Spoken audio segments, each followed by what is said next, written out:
film avait pourtant du potentiel avec un début assez prometteur. J'étais vraiment à fond dedans. Et pourtant, il a fini par prendre un de ces détours que je trouve complètement incohérent. Je vois pas ce que ça vient foutre ici. Yo people, c'est GDS, nouvelle Black Review à chaud sans spoil concernant le film d'horreur Sinners. C'est l'histoire de deux frères jumeaux dans les années 1930, deux frères qui sont incarnés par Michael B. Jordan, il incarne les deux personnages. Ils retournent dans leur ville natale pour se refaire une vie et ils vont être confrontés à des événements surnaturels. Pour les points positifs, comme je l'avais dit au début du film, on est vraiment plongé dans cette ambiance 1930, afro-américaine. C'est presque une comédie musicale en fait. Alors il y a 2-3 sons où ils se mettent à chanter et à danser. Si je devais décrire le genre de film, ce serait genre horrifique, comédie musicale, action. Waouh, en fait, c'est un peu ça le problème du film. Ça part un peu dans tous les sens à un moment. Les personnages sont plutôt attachants, on a envie de voir leur évolution durant tout le métrage.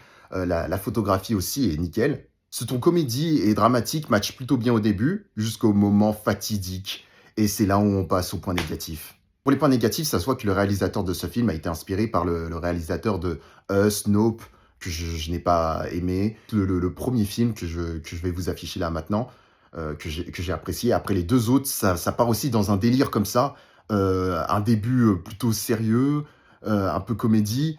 Et après, ça part en full comédie bizarre et dramaturgie. Les deux, ça ne matche pas.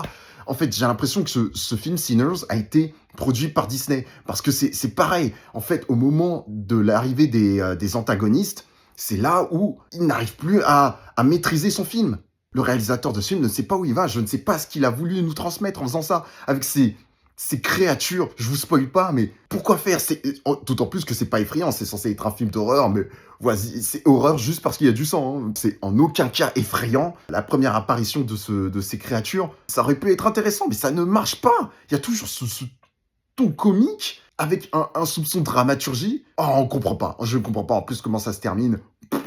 Qu'est-ce que... Waouh! Pour ma note subjective, je vais mettre un 8 sur 20. J'ai été extrêmement déçu. Le début, comme je l'avais dit, était prometteur. J'avais vraiment surkiffé. Et après, tu essaies de faire un revirement de situation, de contexte, d'ambiance que je n'apprécie pas. C'est très compliqué de faire ce genre de film, de deux films en un. C'est comme Barbarian.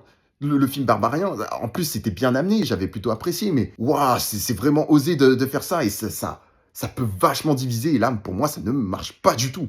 Pour ma note objective, je vais mettre un 11 sur 20, juste un point au-dessus de la moyenne, parce que le début était plutôt bien réalisé. Et après, c'est un détachement de tout ce qui a été mis en place. C'est une mixture informe qui ne veut rien dire.